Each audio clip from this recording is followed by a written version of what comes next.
back upstairs. Get inside, lock your doors. Just go! It looked like the stars were dying, one by one. No matter where I went, no matter how far away I got, the forest followed my every step. Do you think God lives in the forest? We were born on Pine Haven soil, and no matter where life took us during the space between, we always come back here to die. We were all drifting toward it, the shadows and I, drawn to an endless pit like lambs to slaughter. I was the only one left. Something was there. It was watching me sleep. I was going to die in pieces. It was going to rip me apart. Something's going on. It talks with my voice. It moves like me. Heavy snow, falling ice. It was going to be one hell of a winter. It took Jenny. It took my dad. And now it's trying to take you. What if you don't come back? If it all comes down, we defend until the end. There's always been a Pine Haven, and there always will be.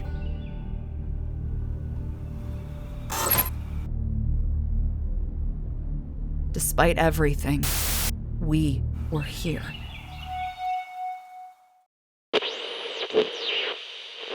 Good morning, this is Daniel from Pine Haven 104.6 FM, and I'm just going to be letting you know about a quick little promo and sponsor that we have going on today, and that is Accounts from a Lonely Broadcast Station by Kel Byron. Accounts from a Lonely Broadcast Station is available right now in book format, Volume 1, Volume 2, Audiobook, Volume 1, and soon to be Audiobook Volume 2. I'll have a link to the audiobooks and such in the description down below, as well to the Kickstarter. If you missed it earlier, there is a QR code that will link you over to the Kickstarter if you want to be one of the supporters of Volume 2's audiobook, featuring Mr. Creepypasta, Autumn Ivy, and Joey Sourlis.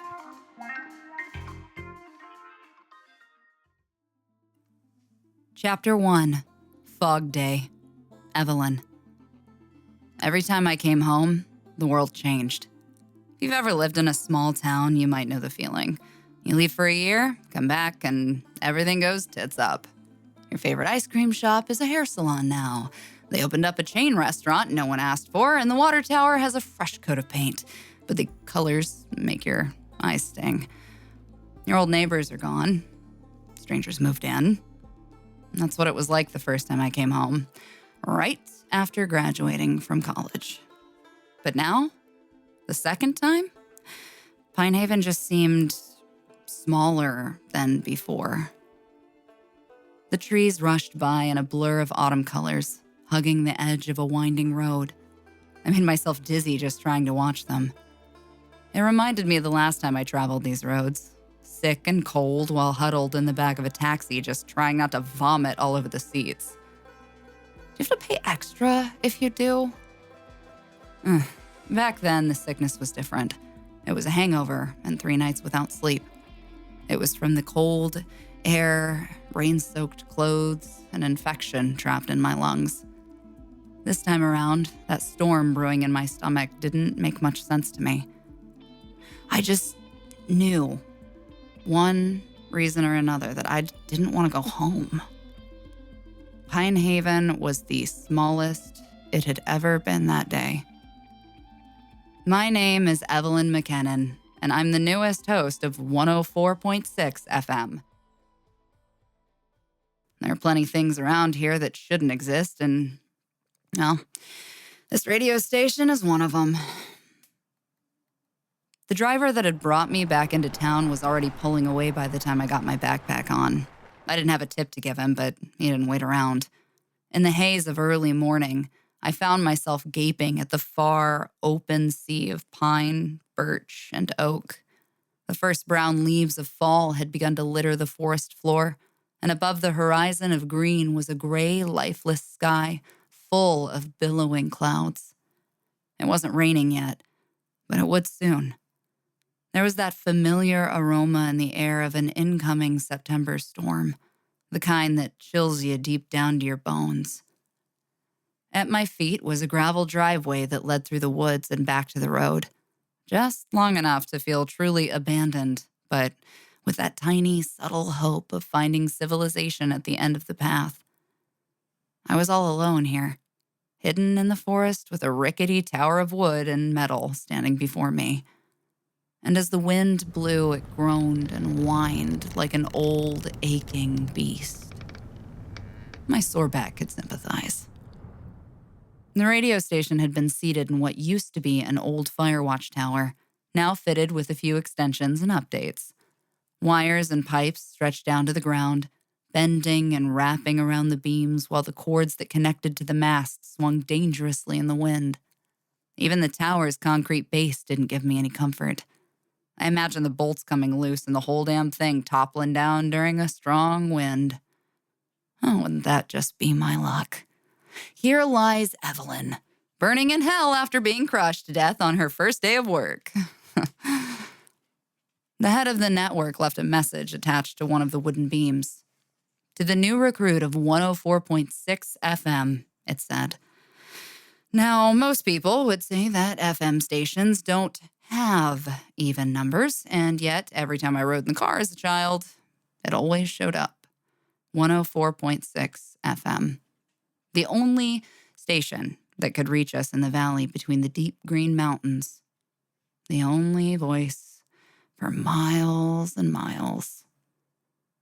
As a kid, I never questioned why that voice changed every few months. The letter was still waiting for me, held to the wood with a single tack. A frigid breeze made it flutter, so I grabbed it before the wind stole it away. As I began my journey up the zigzagging metal steps, I read the message. Evelyn, welcome to your first day at 104.6 FM. Regrettably, I won't be able to join you to give you a tour, but I hope we'll have a chance to talk very soon. There's plenty to discuss. In the meantime, I've written your instructions next to the computers. Extra keys are in a box in the utility closet. Please follow the instructions very carefully. Don't forget to check the automation tools each night. We'll be interviewing for a part-time position next week, but until then, you'll be working alone. Your groceries will be delivered every Friday. Please make yourself comfortable. Good luck. AJ. I shoved the letter in the pocket of my flannel, folded lazily in half. The stairs were long, feeling slightly unstable against the wind. I counted each step as I rose to the top, wondering why that final good luck made the hair on the back of my neck stand on end. The door was just as noisy as the steps. Immediately, the stale aroma of dust and old wood caught my nose, as if the place hadn't had the stench aired out in a good long while. I was surprised there weren't any bats. The only thing I could see in the cramped space was the dull glow of 2 computer screens, continuing the broadcast even while no one else was there. A lone machine singing to itself. I turned on the lights and gazed out the massive lookout window that faced the woods. From here, I could see everything. The green and orange trees rolled in waves until they were lost in the mist that swirled atop the mountain peaks. I could see the glimmer of light from Pine Haven just getting ready to start the day. It was so close, and yet that mile between us felt almost endless. It was lonely, quiet, and daunting up here at the top of the world. One way or another, I'd have to get used to it. The radio was all mine for the next few weeks, and the employee apartment in the back would be my home until I could afford a real mailing address. From the looks of things, the apartment was more like a closet, but I wasn't picky. It wasn't even the worst place I'd laid my head. I put down the backpack holding all of my worldly possessions and made the short walk over to my seat. There, the dusty computer desk held a ring of keys and a piece of laminated paper. Okay, pal. What's your deal? I whispered, with my tongue sticking out between my teeth, leaning against the edge of the desk and cracking my back. Rule number 1, take care of the equipment tools, spare parts, and a generator can be found in the shed. Rule number 2, record all listener calls. Report any calls that are suspicious in nature. Rule number 3, never let the broadcast go quiet. When no operator is present, make use of the automation tools. Rule number 4, if the fog rolls in, issue an emergency broadcast. Keep the radio on, lock the doors. Do not leave the tower. If the signal's down, activate the bell. The final rule made my skin tingle with a fresh set of goosebumps. I had no idea what the good golly fuck the bell was, but I did have the faintest memory of the fog. For the briefest moment, I could imagine a crackling radio and the view of my mother closing all the curtains in the house one by one. I remembered the way her hands trembled and the hollow sound the basement stairs made when we rushed down into the dark. I remembered asking about Dad every time. No matter how hard I strained my mind, I could not recall what came next, but trying to think about it just made my stomach sick all over again. Maybe those memories were a dream. Fog was just fog, and the vast mountainside was easy to get lost in. I wasn't a brave woman, sure, but I knew I wasn't afraid of some goddamn clouds. I put the list down on the desk, settling myself into one of the chairs. It squeaked as my full weight fell against it, the well-worn cushions sinking down with a hiss of air. I had everything I needed. On the screen, the automation tools were hard at work choosing music to play, mostly folk rock and oldies that my parents probably grew up with. I grabbed myself a cup of coffee and a mug that apparently came from a zoo gift shop somewhere in Kentucky. It had a kick-ass image of a tiger on it and everything, though. The drink tasted bitter and burnt, mixed with the aged flavor that came with the bottom of a very old coffee pot. I probably should have washed it first, huh? Yeah. I sat down at my desk, headphones situated on my ears, microphone on. It was 8 o'clock on a Monday morning when I made my very first broadcast. Good morning. This is Evelyn McKinnon with 104.6 Pinehaven Radio, your local station for news, weather, and more. I'm looking forward to joining you every day to liven up that work week. Today's forecast is mostly cloudy and gloomy with a high of 47 degrees Fahrenheit.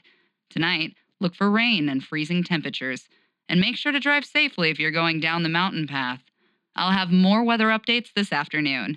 But for now, we're kicking off 30 minutes of uninterrupted music here on 104.6 FM, Pinehaven Radio. The microphone was off, and the Eagles took over the airwaves. I breathed a sigh of relief. Was it normal to feel stage fright when no one was watching? Looking out over the trees and at the tiny village, I wondered how many of them still listened to the radio. Perhaps my voice was simply a whisper, unheard in a void of dead, ghostly broadcasts. I had 30 minutes of audio in place before I had to speak again, and another 30 minutes before the next advertisement. I leaned back in my chair, sipping the dreadful coffee and wincing whenever the sour taste hit the back of my tongue. I couldn't tell if the taste was from some nasty beans or nasty water. If it was the latter, well, I didn't really want to know. Morning became afternoon, but the cloudy sky was far too thick to watch the sun's great migration. Time seemed to move slower. I was the queen of my own shitty, colorless domain, wearing a crown of headphones while I sat upon a throne with squeaky wheels. The queen of weather forecasts and 70s classic rock for dads. But the quiet daydream didn't last. A loud smack against the glass broke me out of my drifting thoughts. It was too quick for me to see, but I jumped with an undignified shriek. The window straight ahead trembled from the force like a shockwave, and all that was left was a spot of thick, deep blood on the outside.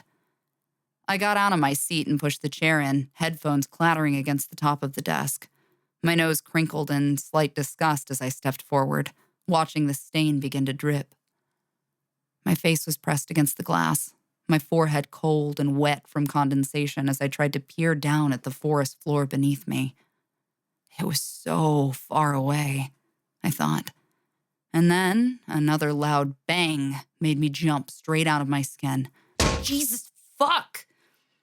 I watched as a particularly stupid bird hit the window, cracking its bones against the glass and adding to the grotesque graffiti. With a heavy breath, I clutched at my chest. God, the poor thing. I could see its mangled body as it fell, twisted up like a crescent moon. What were the odds it would happen twice in the exact same spot? 3 times, as it turned out. As I stood there with a hand over my heart, a distant blackbird flew closer and closer, flapping its wings erratically as if it were spiraling out of control. And then, smack! Again. Blood and bone. A stain on the window. My heart still racing. And again, smack. Once more, bang.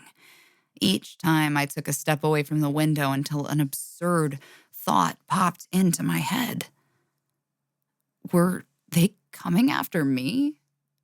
It was stupid to think, I know. I mean, why would some birds be after my blood? What did I do? I think I could kick a bird's ass.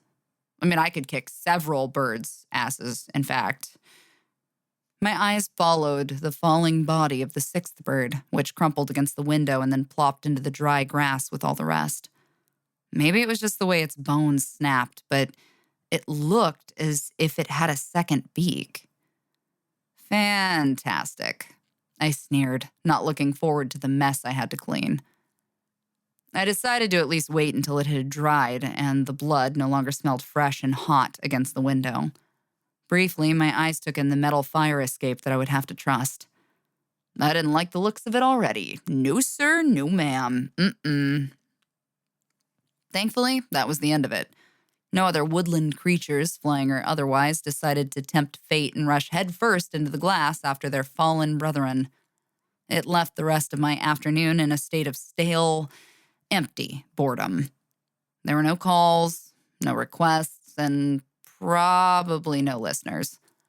I entertained myself by rolling my chair around, juggling paper balls badly, and occasionally lying face down on the floor and pretending to be dead. As the sun began to set, I was lounging with my legs over the side of my chair and my headphones limply hanging off one ear, half asleep. It was then that I heard an unfamiliar sound.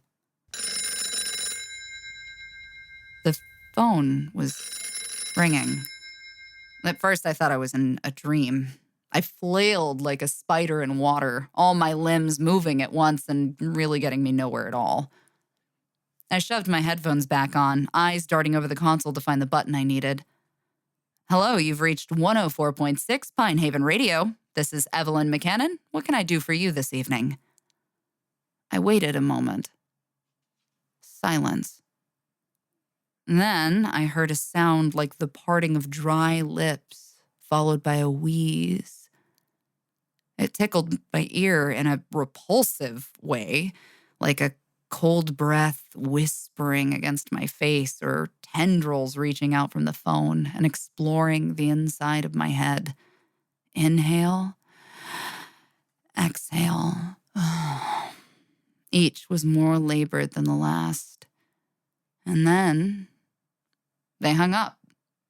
I was alone again, feeling this spine-tingling sensation that crawled up my arms and left goosebumps along the side of the freckles. Even in the silence, I didn't feel alone anymore. I felt as if that eerie breath was closer than ever. Was someone watching me? Spying on me? Was this why the last radio DJ quit? Shit. I looked at the console, realizing I'd forgotten one of the very important rules left for me: recording all of the listener calls. No one would know, right? Whatever the case, I let the next song play. It was an older song, something for the geriatrics of Pine Haven to enjoy and reminisce about their younger days. I leaned back with my legs on the chair next to me, one boot untied, all while letting the sweet tones of Unchained Melody play for several minutes. Several very, very long minutes.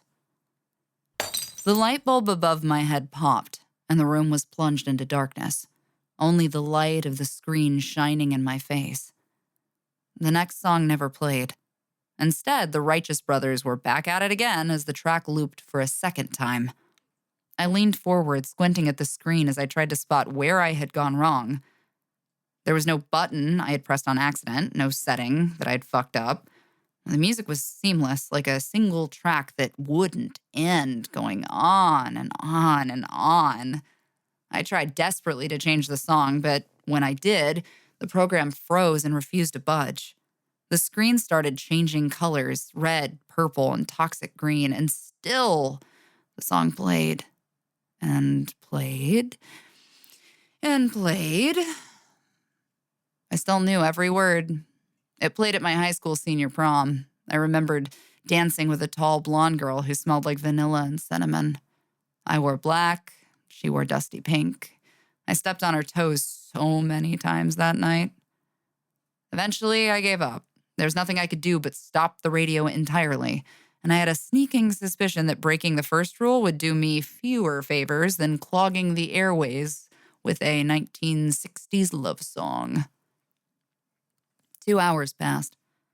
2 entire hours, and that same song played over and over while I bonked my head against the desk. No one called. No one complained. My controls were all frozen, but the computer screens were glowing red the whole time. I heard a rumble from below and a clanking sound from the bathroom, as if the pipes were settling. And finally, at the stroke of 9 o'clock exactly, it all stopped. A tune from the Doors began to play, and I felt a relief I hadn't felt in ages. Oh, finally. Oh, sweet release. There was a blinking light. A call was coming in. I exhaled slowly before clearing my throat and answering, putting on a fake smile for what I was almost certain was going to be a complaint about the music. Hello, you've reached 104.6 Pine Haven. Before I could finish speaking, I heard it again. That rough, raspy breath I knew so well. It breathed in, then out again, like a shriveled mouthful of sawdust. And then, for the first and only time, I heard the labored voice of an old, weak man croaking through dry lips. Thank you. That was all he said before hanging up the phone, leaving me in emptiness once again. 2 simple words, and they managed to chill me to the bone. I took off my headphones, unnerved by the sound of my own pulse hammering in my ears. There was a low gurgle from behind me, coming from the kitchen sink. It was a voice. No, music. Music coming from the pipes. It was there for a moment, and then it was gone. But it stayed just long enough for me to catch a few words. The same lyrics I had heard all evening. I didn't say anything on air for the rest of the night, simply letting the music play and keeping my headphones off. All the while, that old man's voice played over and over in my head, along with a dreadful presence that was still all around me in that bleak, empty room. My little kingdom was small, like sitting inside a shoebox, but I felt more exposed than ever. Sometimes I thought I saw a shadow in the corner of the room. Sometimes I felt a tickle on the back of my neck, like the touch of cold fingers running along my spine.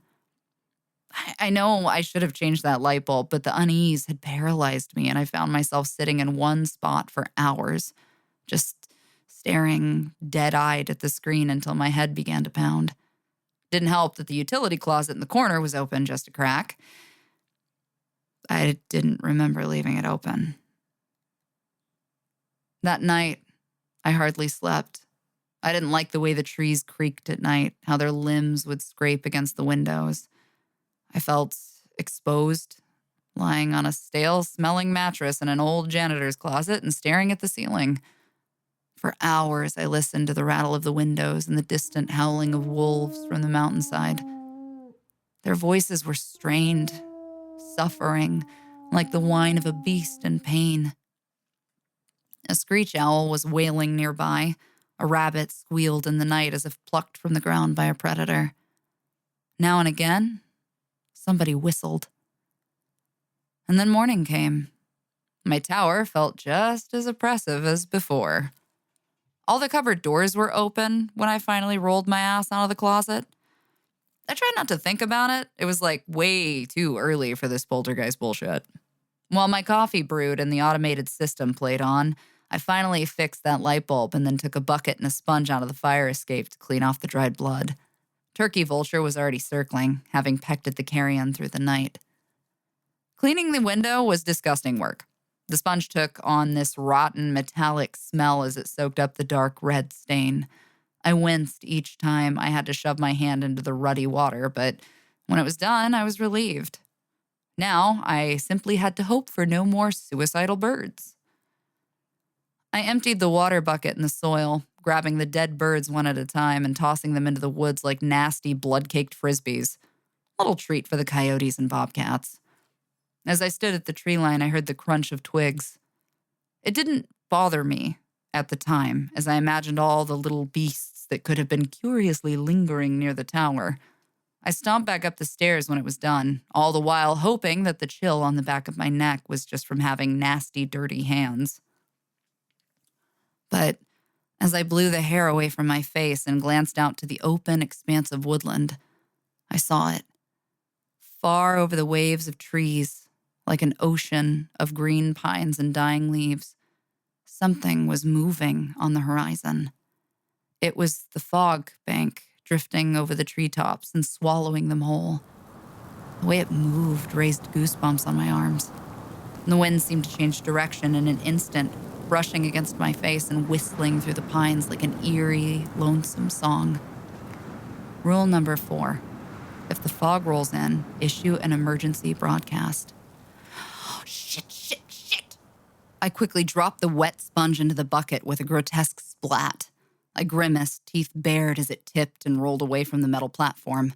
The bucket bounced all the way to the bottom of the stairs, one obnoxious and sharp clang at a time. Quickly, I scampered back into the building, closing the door behind me with a slam that shook the walls. Through the glass, I could see it all. The forest was being swallowed, bit by bit, tree by tree. Distantly, I could hear the caw of blackbirds. They hushed, going absolutely silent the moment the fog reached them, as if they were too swallowed beneath its weight. Closer and closer it rolled in. I could see the way it pushed itself along. Fogs didn't do that. It wasn't a solid mass moving through the trees like snakes weaving a path through sand, and yet that's exactly what it did. The fog slithered. It was like its own beast racing toward the radio tower with purpose and folding over itself as it went, tumbling and rolling like a stormy sea. I stepped back slowly, afraid to tear my eyes away as I became aware of something else. It was so eerily quiet in here. I heard a ring. It was the landline. I broke my eyes away from the fog and jumped for the wall-mounted phone, holding it up to my ear. McKinnon, what the fuck are you doing? The voice of a man came through, panicked and furious. Run the emergency broadcast. Turn the radio back on. Now. I'm sorry, I said now.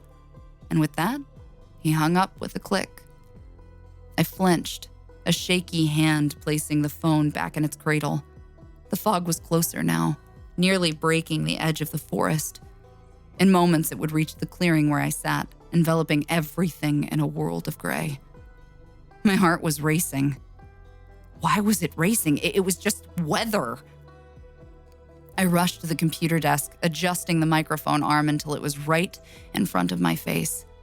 This is Evelyn McKinnon with 104.6 FM, issuing a fog warning for Pine Haven Village. I repeat, there is a fog warning for Pine Haven Village. As I spoke, my eyes glanced at the button on the wall, the bell. It had been so expertly placed out of the way, off on its own where it wouldn't be missed. I didn't know what it did. I didn't ask. It was so tempting to press. But just as I wrestled with the thought of marching over there and smacking it with the palm of my hand just to see what would happen, my ears were filled with sound. The music was back on. There was only one rule left to follow: staying inside, away from the fog bank. It was easy enough to do. In those few moments, all visibility from outside the window glass was gone. I got up out of my chair and slowly inched forward, my hand touching the cold surface. The world on the other side was simply a vortex of swirling gray clouds. And if I looked hard enough, I could see shapes weaving and undulating deep inside the mist. It groaned. I heard it with my own ears. Something in the fog was lamenting in pain like a wounded animal dragging itself to its den to die. The sound of a low voice was behind it, reminding me of a whale in deep water. I narrowed my eyes into the gloom, feeling that brief rush of adrenaline that urged me to step outside and see for myself.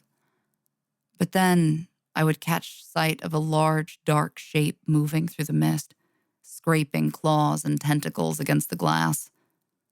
It changed my mind pretty effectively. For a long time, I stared at my own hand against the surface. It was so cold, and yet I felt a strange vibration. A dark shape, formless and impossible to make out, danced behind the layers of mist and began to follow the motions of my hand. When I slid my palm up, it followed. When I slid my palm down, it met my touch there too. It could have almost been a fun game if it wasn't the weirdest fucking thing I'd ever seen in my life. Moments passed and nothing happened, but then I noticed the shape of the trees coming into view once more. Slowly, gently, the fog was clearing. It was as if it were pushing back in the same direction from which it came, easing away inch by inch. I could see the tree line again, and as the fog rolled back up the mountainside, the pines shivered in its wake before falling still and silent in their places once more. The fog was gone, and all it left behind was my racing heartbeat and a scattered collection of broken, snapped branches at the edge of the forest. But as I looked closer, I could see something else. A cluster of dead, mangled blackbirds scattered across the fire escape. Their necks were broken. One of them had 2 beaks. How did they get back into the clearing? I poured myself another cup of coffee and sat in my seat, staring out the window while the music played on. A frown formed on my face as I looked into my cup. My appetite was disappearing. It tasted like gasoline. Probably was gasoline. My ears caught a sharp tap at the glass on the fire escape. I saw a small bird perched on the rusted metal, its beak pecking at the window. It went completely still.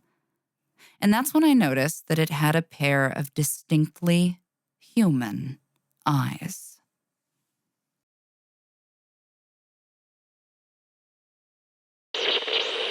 What you've currently been listening to is a sample from Volume 1. If you'd like to get the full thing, then hey, I suggest you go ahead and check out the full audiobook on Audible or through any of the links that you find here. And now, we're going to continue on with Chapter 6 of Accounts from a Lonely Broadcast Station, Volume 1, by Kel Byron.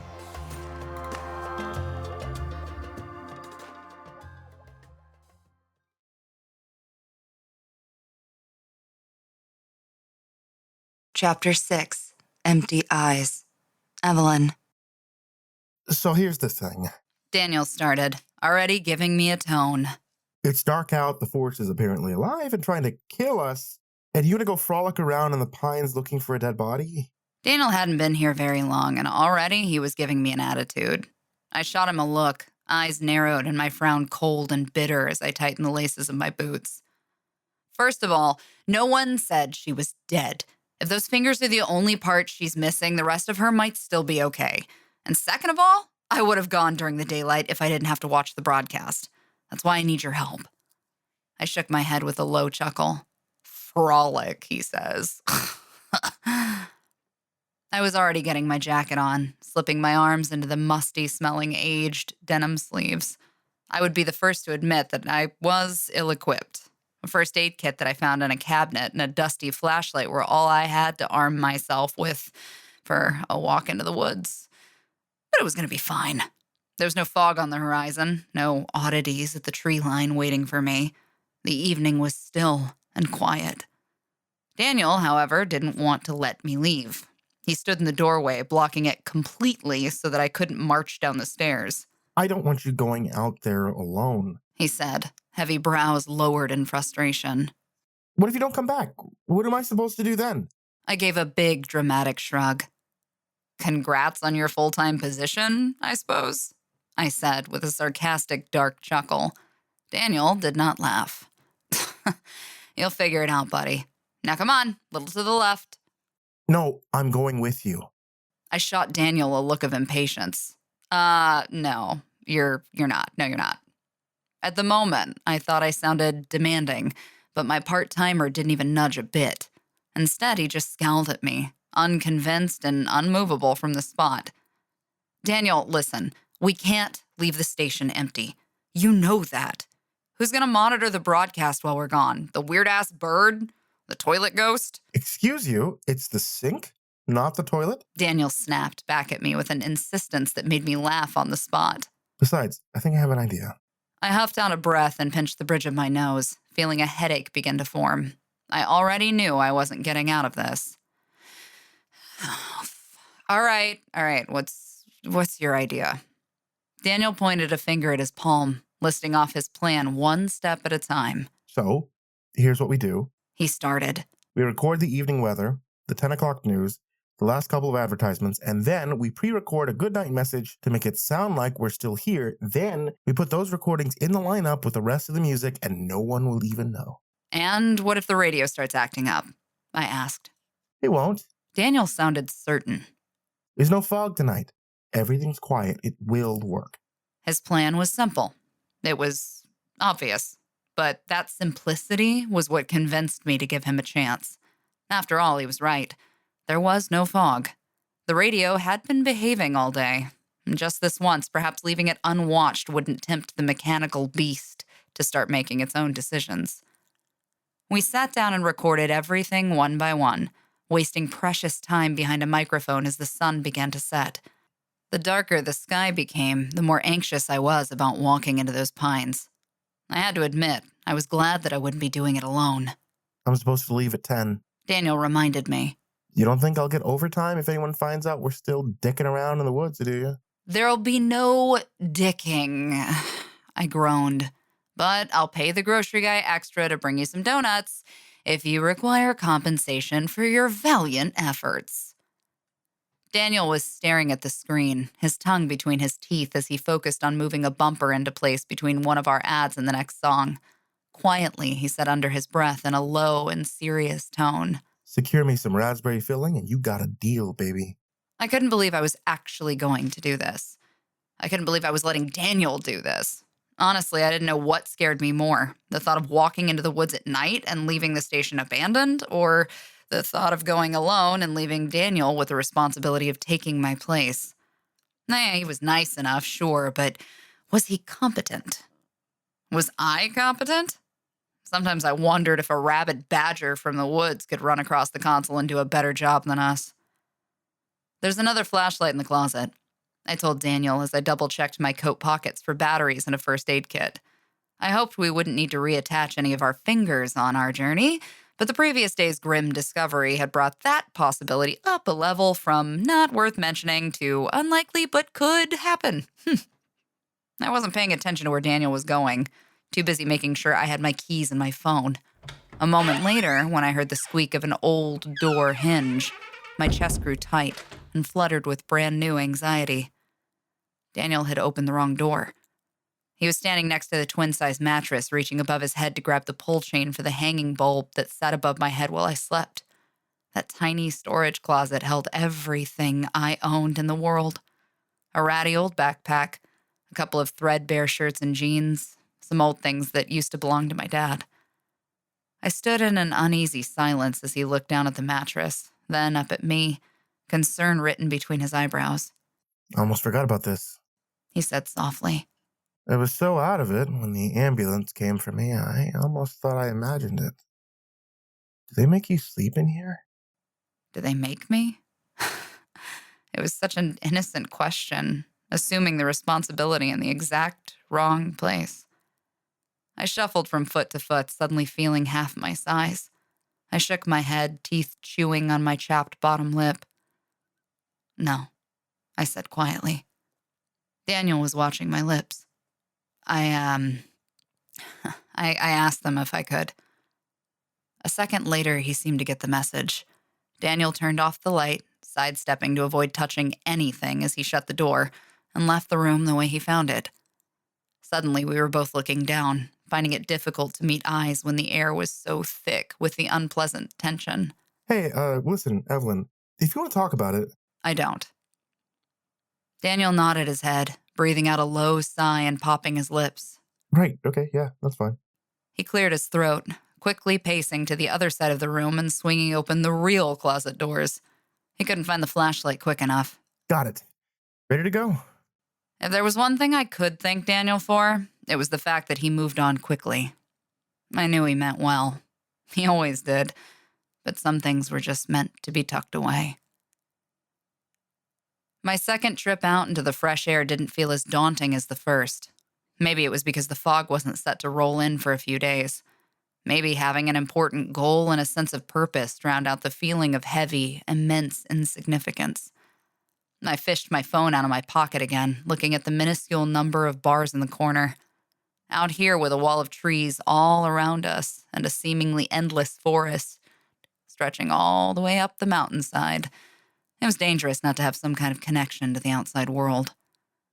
I briefly wondered a very dark and unsettling thought.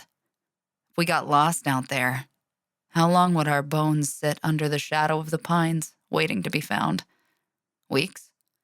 Months?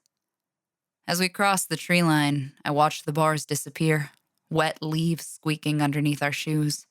I don't know much about hiking in the woods, Daniel said, shining his light up into the trees.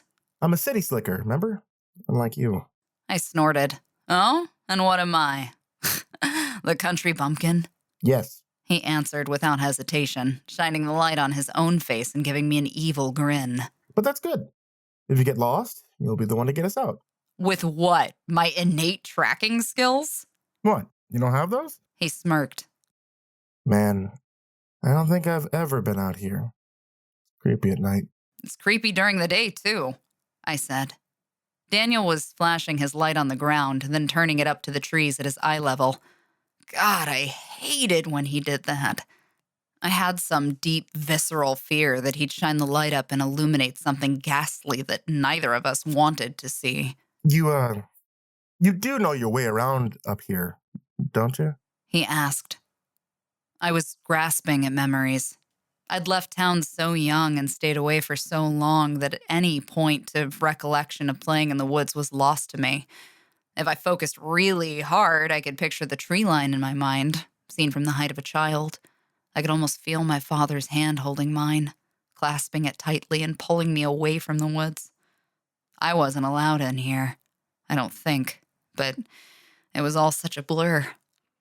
The last 2 years had not been kind to my memories. Those bits and pieces seemed to melt, as if thoughts of Pine Haven ran straight out of my brain like water. I was here a couple of summers ago, but I didn't stop to memorize the paths. It's not as if we can't see the radio tower from miles away, though, and just look for the flashing red light. When I turned back, I could see it blinking between the branches. The light was dim and small, but it stood out against the black and cloudy sky. Daniel looked too. I saw him linger on the shape of our metal and wooden sanctuary as it loomed above us like a solitary figure. Cold, still, seeing everything for miles. I kept my flashlight off to preserve the batteries. Daniel, on the other hand, was moving his back and forth to look at everything at once.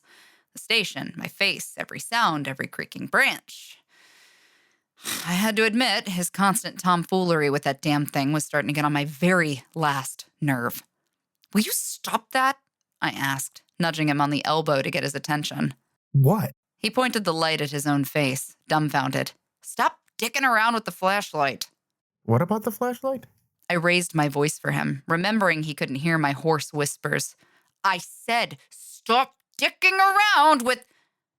Before I could finish that thought, a sound erupted from the bushes in front of us, loud enough to even make Daniel jump. It was the groan of an animal, either aggressive or in defense of its territory, followed by an impatient huff through a beastly snout. Daniel whipped back around, his flashlight pointed straight toward the source. We both stopped in our tracks, holding completely still. I didn't even want to breathe. It was an elk, enormous in size, with eyes glowing white at us in the darkness. 3 eyes, 1 on the left, 2 on the right, 1 in the center of its forehead. There was no way this giant thing would have gone unheard, leaving me to believe that it had been standing there watching us all this time. Its antlers clacked against the surrounding trees as it shook its head in a show of aggression, stomping its front hooves into the dirt and stones. Those heavy footfalls made the soil tremble under my boots. Daniel and I both backed up several feet. The animal didn't charge at us. Rather, once it was finished with its noisy tantrum, it turned and stared straight at us for the longest time.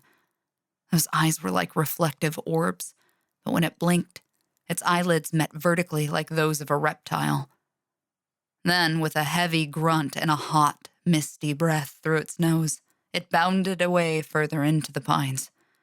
I noticed, between instances of wondering how close I had been to shitting my pants just now, that it ran with a very odd gallop. It had 3 back legs, 1 on one side and 2 on the other. It was a seriously fucked up looking elk. Is there anything out here that doesn't look like an abomination of God? Daniel asked in a hoarse whisper, his flashlight slowly scanning in a search for anything else that might have been hiding in the overgrowth. There was nothing, not even a sound. After a few hesitant moments, we were on the move again, though I decided that raising my voice again probably wasn't going to do us any favors. I didn't answer Daniel. I was looking at my cell phone, watching the bars in the corner. I wouldn't have expected to get any signal out here, but strangely, one single little bar kept flashing and then disappearing. It was as if we were getting close to a connection. I had no explanation for it, but I didn't think too much about it. Of all the weird horseshit I'd already seen out here, a cell phone signal was the most mundane of curiosities. All I cared about was that I might be able to make a call if I only had one more bar. How do you know her? Daniel broke the silence after a few more steps, once we were sure that giant mutated elk wasn't still stomping around. The missing girl. You seem to have history. You're real nosy, aren't you? I asked, giving Daniel the tiniest smirk out of the corner of my mouth. He clammed up a little bit, embarrassed. It's okay. We were best friends. Grew up together, went to college together, shared a dorm. She moved back here after graduation, and well, eventually I did too. She was generous when I needed a place to stay. And now you live in a radio station. I turned my eyes down to my phone, shrugging my shoulders.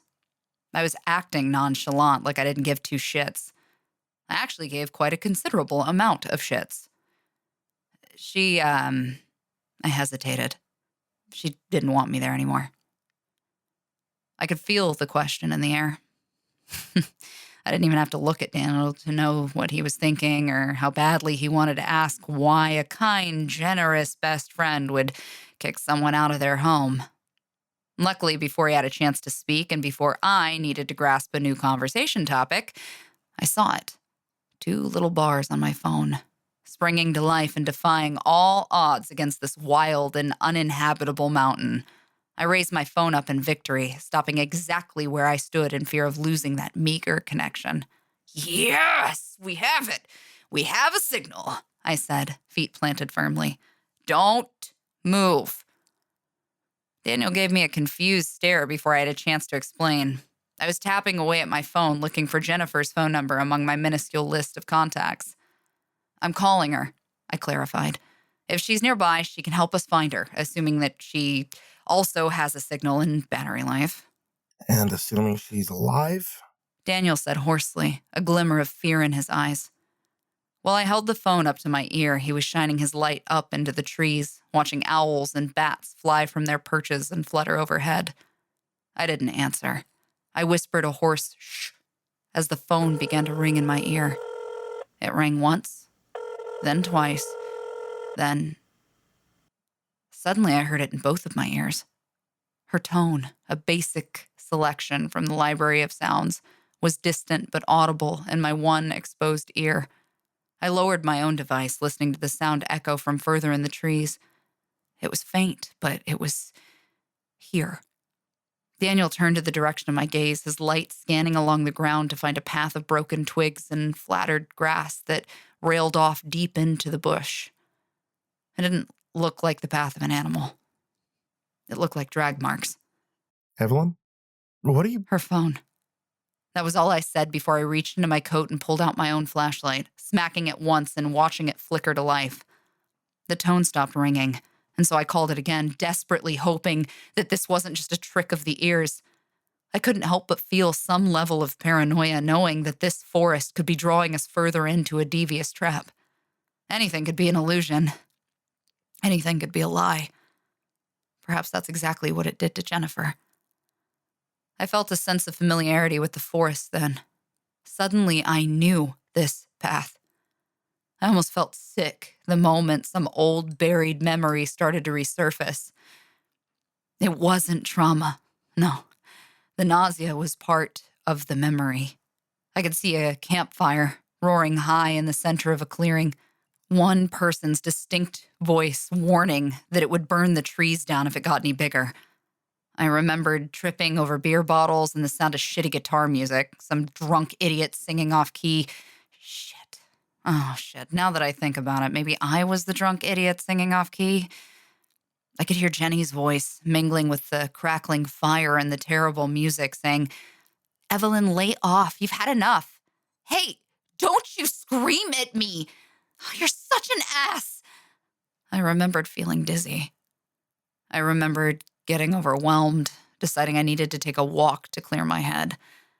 I remembered something moving between the bushes. And to think that graduation party was the last time I'd ever seen this place until now. Damn. Why did I ever come back? I was going too fast, my feet unable to keep up with the fallen logs and the roots below. The toe of my boot caught a bit of rotten wood and I went tumbling down, my face buried in a pile of dead, wet leaves. The soil carried an awful, sickening smell that made my stomach churn and bubble. And as I reached out for my flashlight, I felt something cold and wet instead. It was sticky against my palm. Mierda. I heard Daniel gasp, horrified, before I caught sight of what he'd found. And God, I wish I hadn't seen it. I found my flashlight and gave it another good smack as it illuminated the grass below.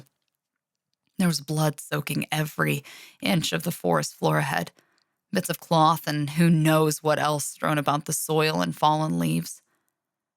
And just inches from where I had fallen, there laid a man.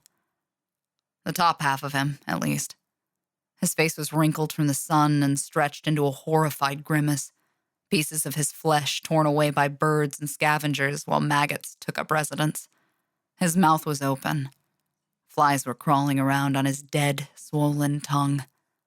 Nearby, I saw the bottom half of his body, dressed in khaki pants and a pair of walking shoes.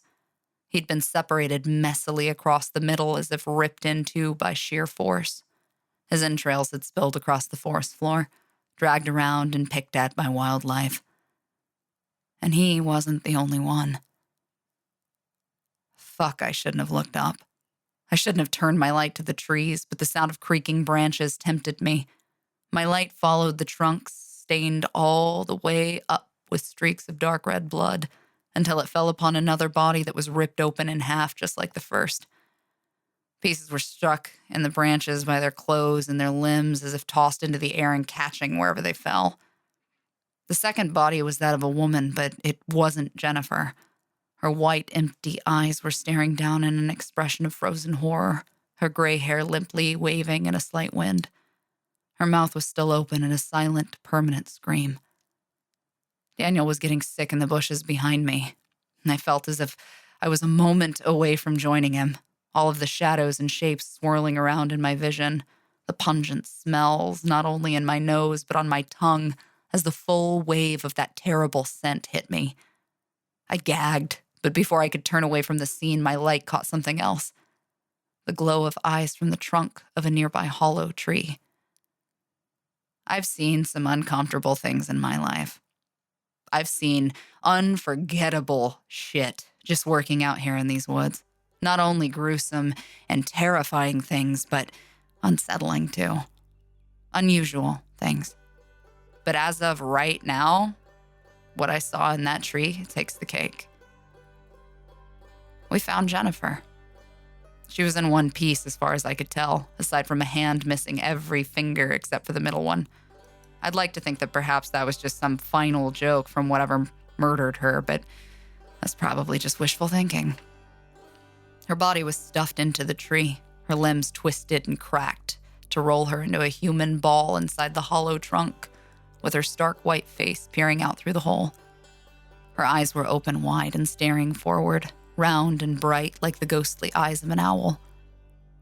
It almost seemed like she could see me, like she was staring right at me.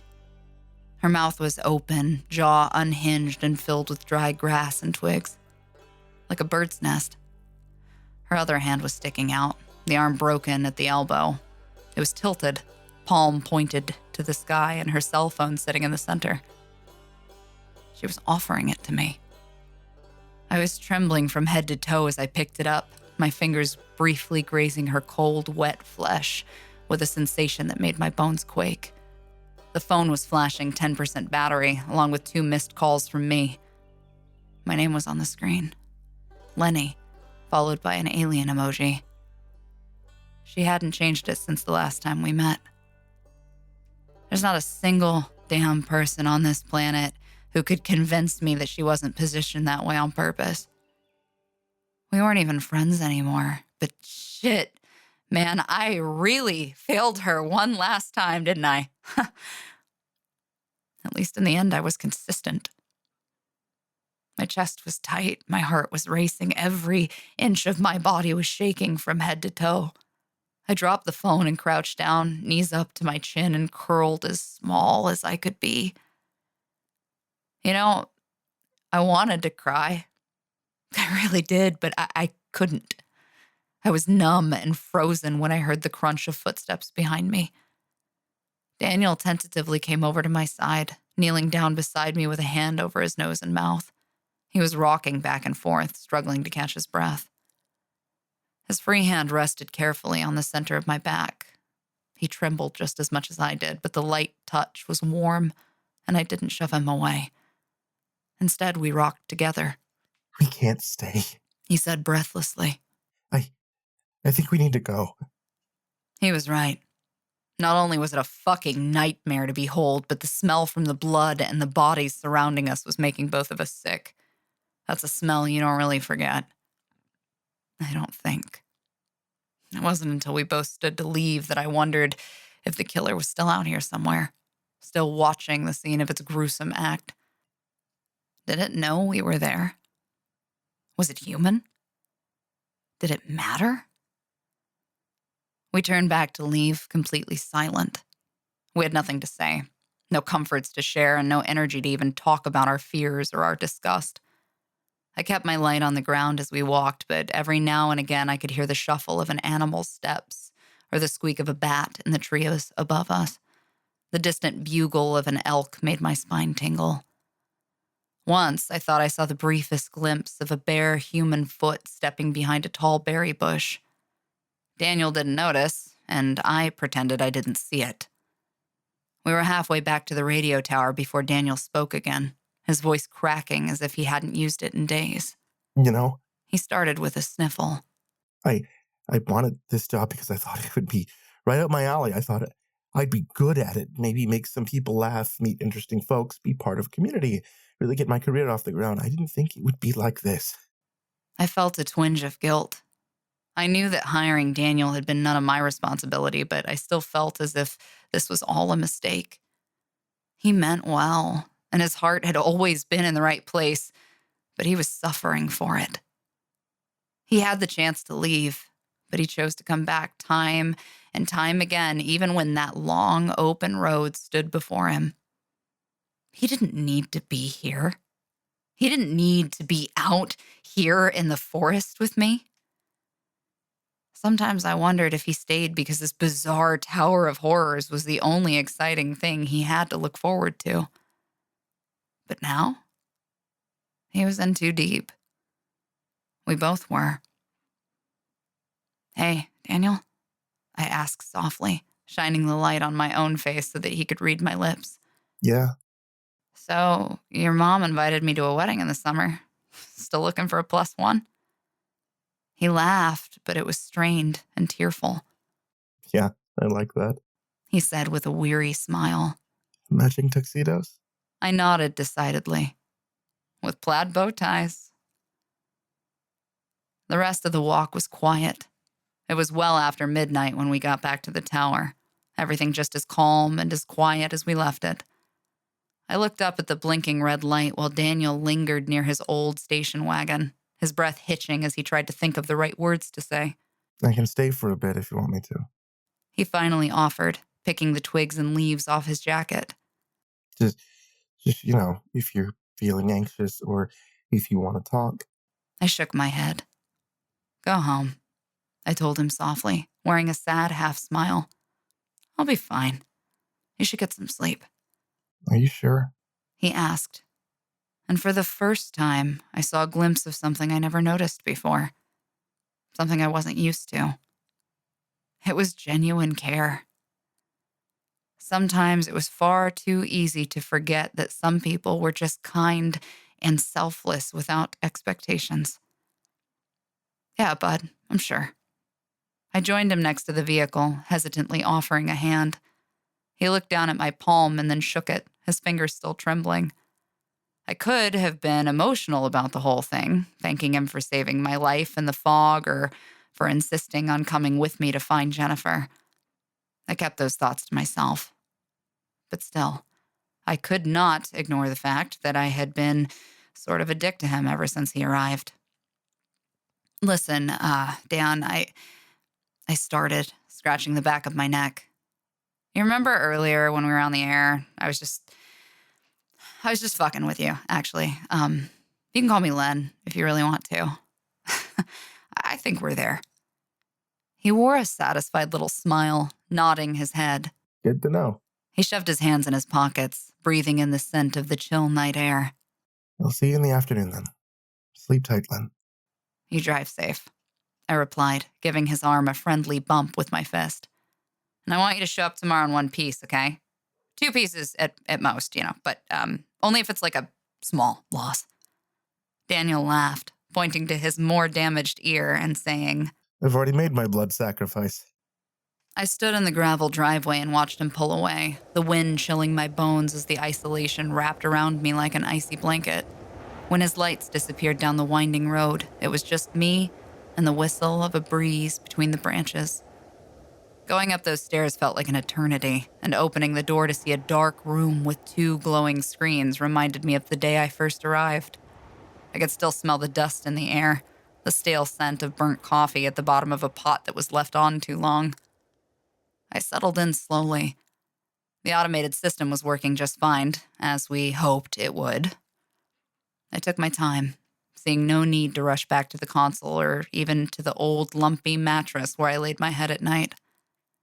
I spent a long, long time just sitting cross-legged in my chair and looking out at the window. I had my headphones on, listening to the music, watching the trees sway while dark clouds slowly covered a sliver of moonlight. I almost wanted to turn on my microphone and ask who was out there listening with me, but I'd be too disappointed if nobody answered. Once again, I was at the top of the world, looking down on a silent kingdom that didn't even know I was there. And all night, the image of her face was burned into my mind. The broken limbs, the white, blind eyes, the nest stuffed into her open mouth. I remembered the last time we ever spoke face to face, and all of the cruel, angry things I said as I packed my belongings and left the apartment for good. She cried the whole time. I never even apologized. It was 2:00 in the morning when I decided to turn on my microphone and interrupt the music. Softly, I spoke into the night, preaching to a sleeping audience. This is Evelyn at 104.6 FM. If anyone's still awake out there, I have some advice. Don't treat your friends like shit.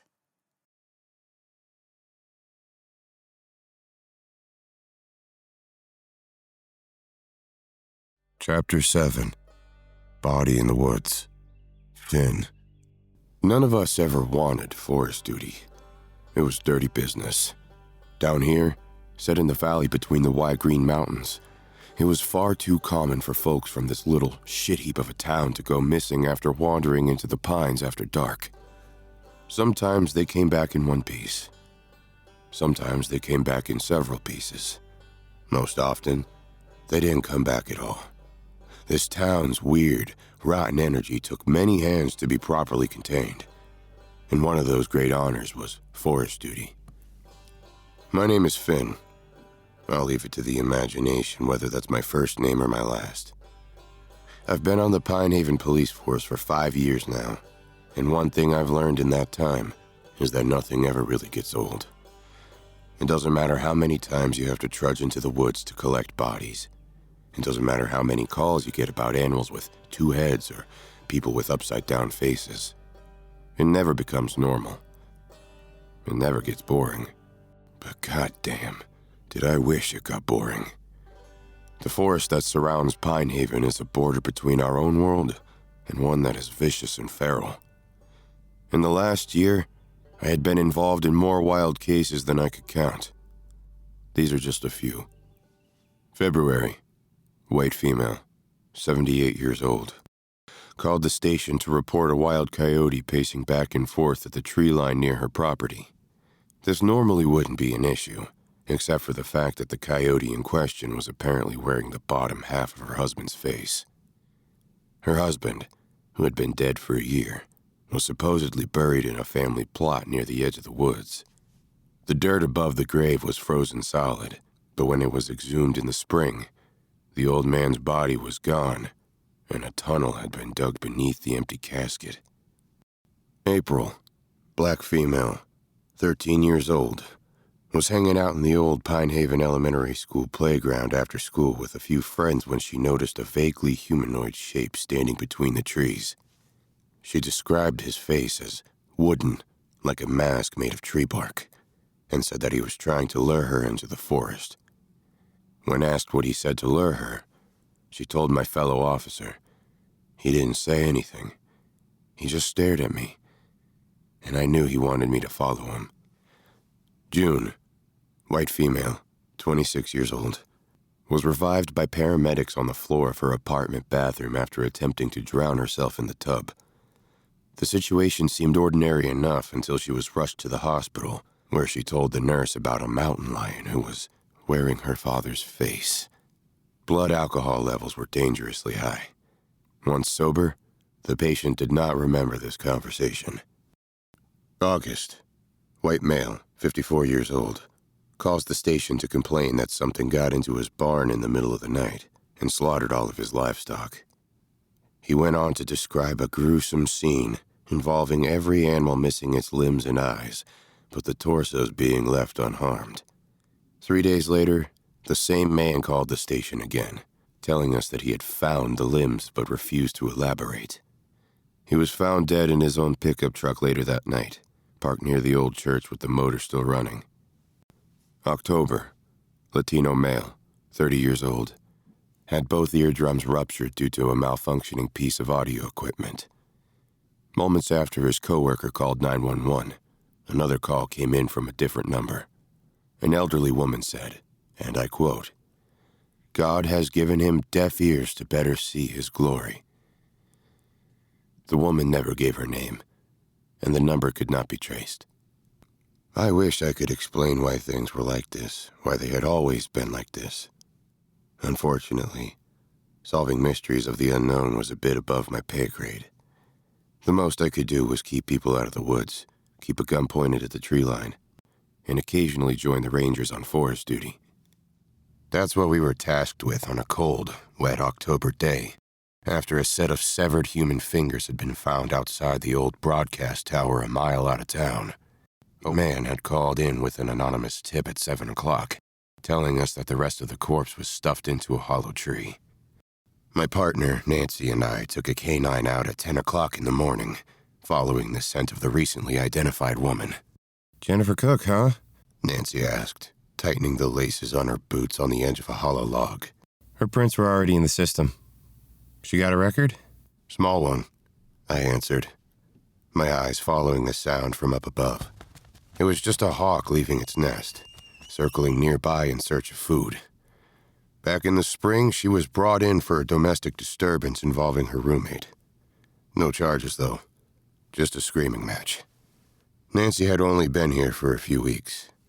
She was a transfer from a city precinct, taking over after we lost 2 officers in one night.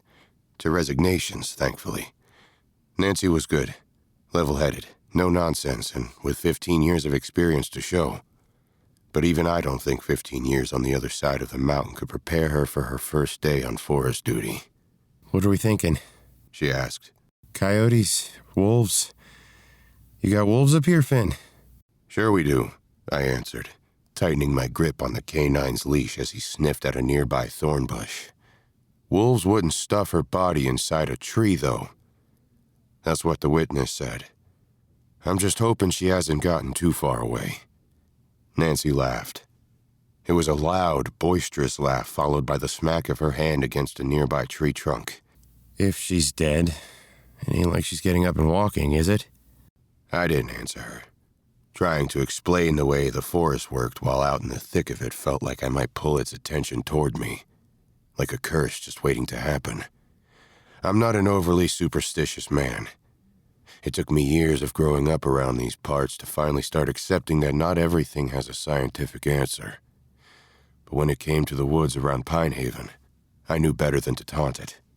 I knew better than to challenge a beast far bigger and more vicious than myself. Do you feel dizzy out here, or is it just me? Nancy asked, putting a hand to her forehead as she scanned the view. You get used to it, I said. Out here, it's hard to tell when you're going up and when you're going down. It's no wonder people get lost so often. People like Gordon and Pamela Richmond? Nancy gave me a look, her eyebrows raised. Yeah, like them. I voiced a low sigh. The search parties were still out for those two after they disappeared during the last fog warning. It was a terrible time to go out for a walk if you ask me. Then again, those damn fog days had a way of sneaking up on us. Maybe if the new recruits up at the broadcast station had been a little more competent, we wouldn't have lost 3 people in 1 week. It was a shame, really. Of all the people tasked with keeping Pine Haven safe, the operators were always the first to go. I couldn't help but wonder how long the new ones would last. Our canine caught the scent of something toward the west. He began to sniff at the ground, digging aggressively, pulling on his leash to get further into the thick cluster of pine and oak. Nancy and I followed him closely, a couple of rangers behind us trying to keep up. We noticed the flies first. There were hundreds of them, buzzing in circles at the edge of a big clearing. The sound was nothing compared to the smell. I lifted my arm, putting my sleeve over my nose and mouth to shield from the terrible stench of decay. It smelled like mold, rotten, human waste, all wrapped together in a horrible concoction that had been baking in the sunlight for days. Beneath our feet, the dead leaves were stained with blood. I could see the movement of wriggling maggots crawling across the ground, circling a mass of flesh and torn fabric a few feet away from where we stood. It was Gordon Richmond, or at least, it was the top half of him. He had been sliced through the middle, a pair of legs lying a few steps away and his organs scattered around in the soil in the dying autumn grass. There was blood trailing away to a nearby tree, splattered up the trunk all the way to a branch 10 feet high. A pair of crows were picking at the branch. a bit of torn flesh caught on a twig. Jesus Christ! Nancy backed up a step, covering her nose and mouth with a hand. We've got a sick fuck on our hands, Finn. God, he's only been gone a few days. Smells like he's been rotting for weeks. Our canine was following a path of flattened grass that stretched through the grisly scene.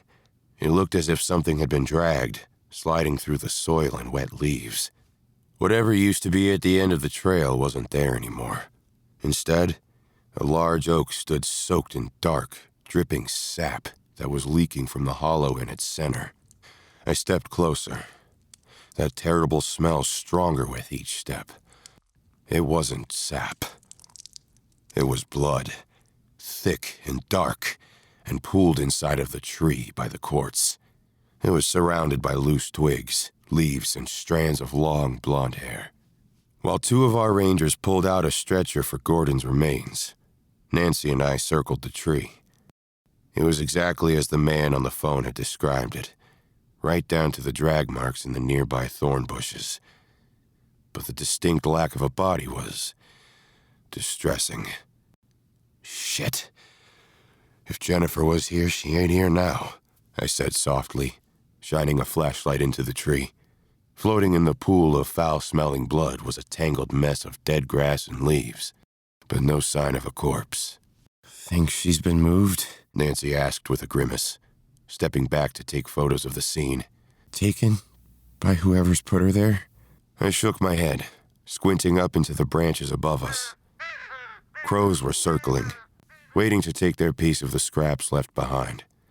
I wondered if something else had already been here to take its own pieces. But why would it leave Gordon Richmond? No, I don't think that's what we're dealing with. I stopped to listen. The forest was quiet that day. The wind calm and still. The smell of blood and decay should have been attracting the attention of scavengers of all types, but it felt lonelier than a tomb out there. I think Jennifer's on the move already. Nancy voiced an incredulous scoff, but it was delayed and uncertain. In her eyes, there was a glimmer of anxiety behind the doubt. You're kidding, she said, almost as if she were trying to convince herself more than me. We'll talk about your ghost stories later, Finn. We've got a bigger problem here.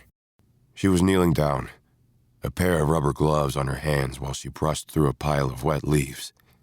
Between her fingers, she gingerly picked up a cell phone.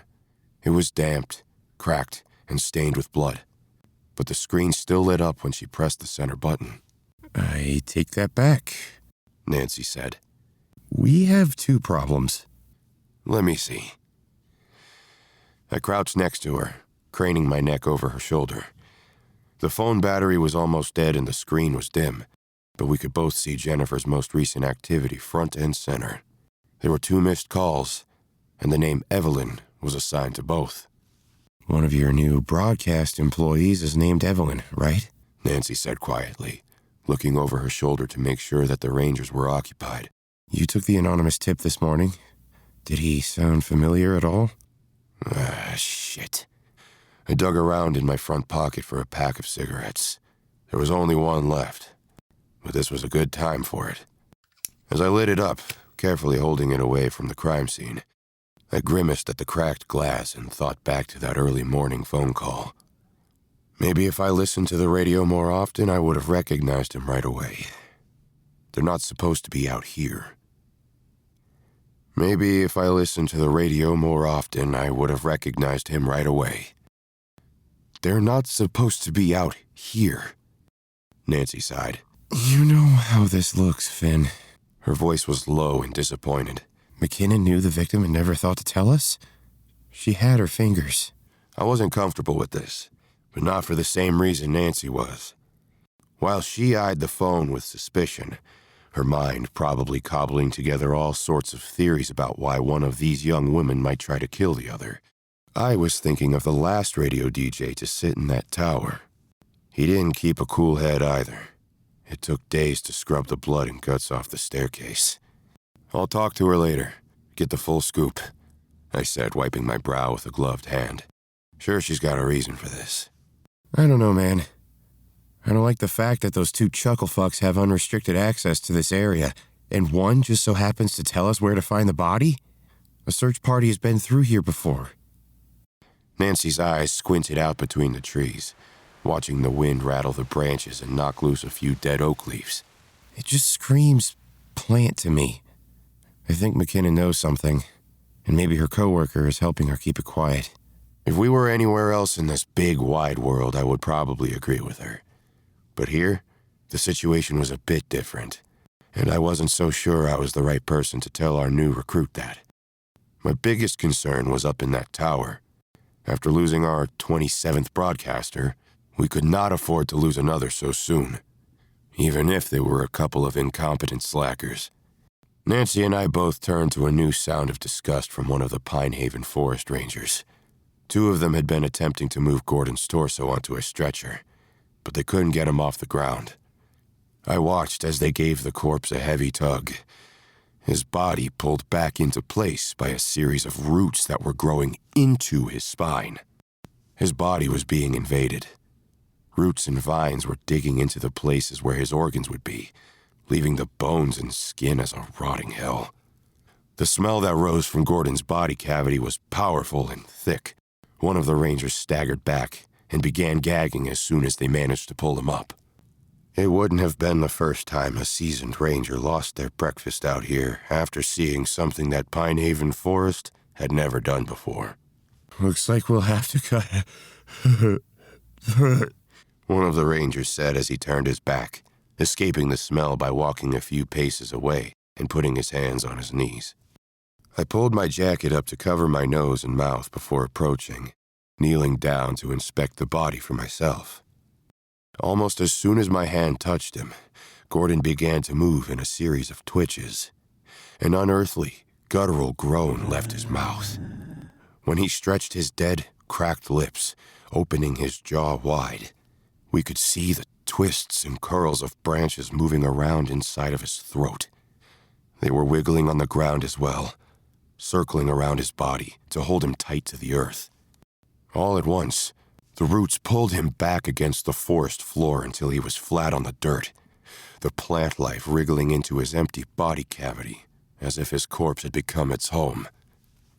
We could have believed that the breath he took was an automatic response of some sort, perhaps one last release of gas from his old dead lungs.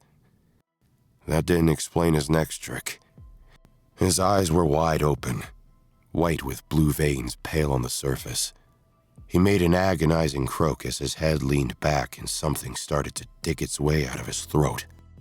A set of human fingers, blue and bloated, crawled out of his mouth 1 inch at a time like a fat, fleshy spider's legs.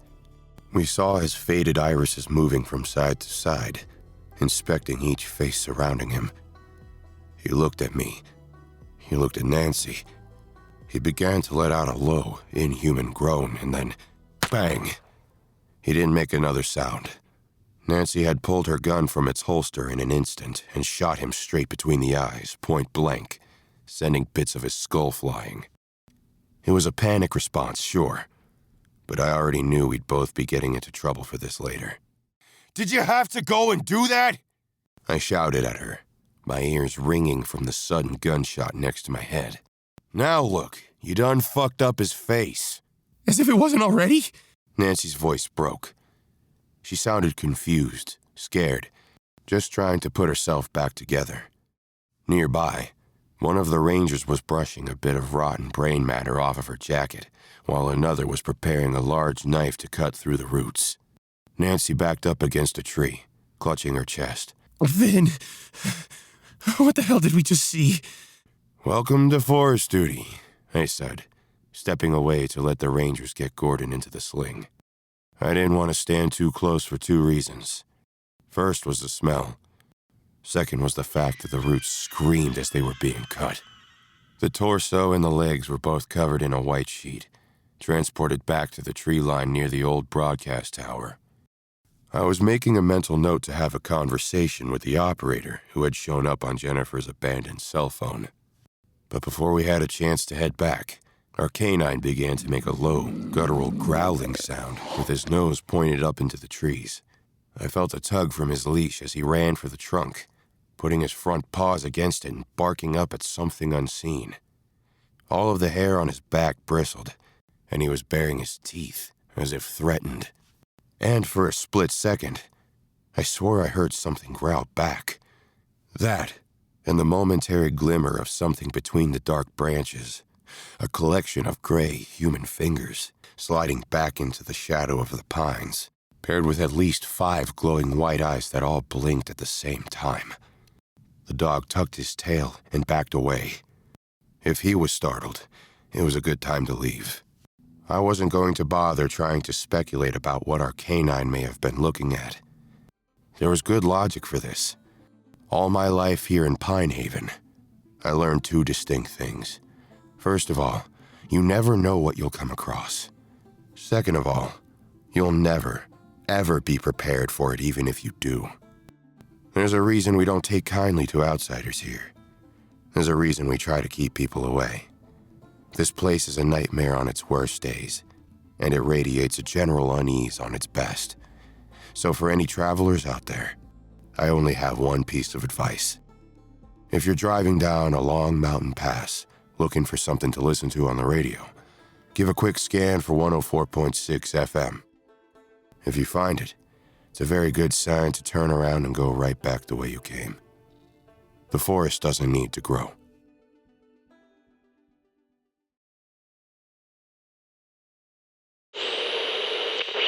Thanks for watching, thanks for listening, and this has been Daniel with Pine Haven 104.6 FM.